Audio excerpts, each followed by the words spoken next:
விபச்சாரத்துக்கு மறுத்த காதலியை குத்தி கொலை செய்யப்பட்ட சம்பவம் பெரும் அதிர்ச்சியை ஏற்படுத்தியிருக்கு. காதலனுடன் வாழ்ந்து வந்த இளம்பெண் விபச்சாரத்திற்கு மறுத்ததால் கத்தியால் குத்தி கொலை செய்யப்பட்டவர். இந்த கொடூர செயலில் ஈடுபட்ட அவரது காதலையும் போலீசார் தேடி வராங்க. நமது சேனல்ல பாத்தீங்கன்னா தினமும் நடக்கக்கூடிய பல்வேறு விதமான குற்ற சம்பவங்களை குறித்து உடனுக்குடன் செய்திகள் பதிவேற்றம் பண்ணிட்டு வரோம்.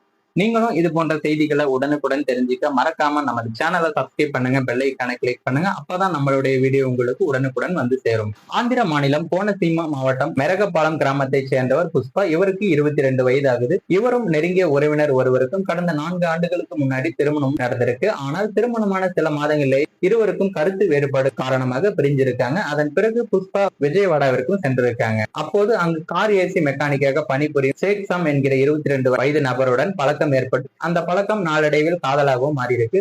அடிக்கடி சந்தித்து வந்த இருவரும் சித்தார்த்த நகரில் உள்ள ஒரு கவரம் கிராமத்தில் ஒரு வீட்டை வாடகைக்கு எடுத்து இருவரும் கணவன் மனைவி போல் குடும்பமும் நடத்தி வந்திருக்காங்க. சில நாட்களிலேயே சாம் மதுவுக்கு அடிமையாகி இருக்காரு. இதனால பண தேவை அதிகமானதால் அடிக்கடி பணம் கேட்டு புஷ்பாவை துன்புறுத்தியிருக்காரு. இந்த நிலையில இரவு 9 மணி அளவில் ஷேக் சாம் வழக்கம் போல குடிபோதையில் வீட்டிற்கு வந்திருக்காரு. அவசரமாக பணம் தேவைப்படுவதாகவும் புஷ்பாவை விபச்சாரத்தில் ஈடுபடுமாறும் கூறியிருக்காரு.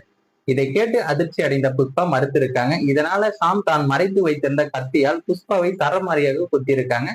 இதில் புஷ்பா ரத்த வெள்ளத்தில் மயங்கி விழுந்து சம்பவ இடத்திலேயே பரிதாபமாக உயிரிழந்திருக்காங்க.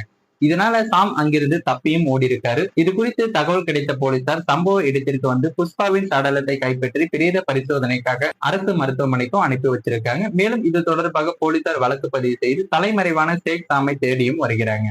இந்த சம்பவம் அந்த பகுதியில பெரும் சோகத்தை ஏற்படுத்தியிருக்கு. மேலும் இது போன்ற வீடியோக்களை உடனுக்குடன் காண மறக்காம நம்ம சேனலை சப்ஸ்கிரைப் பண்ணுங்க. வீடியோ பிடிச்சிருந்தா மற்றவங்களுக்கும் ஷேர் பண்ணுங்க.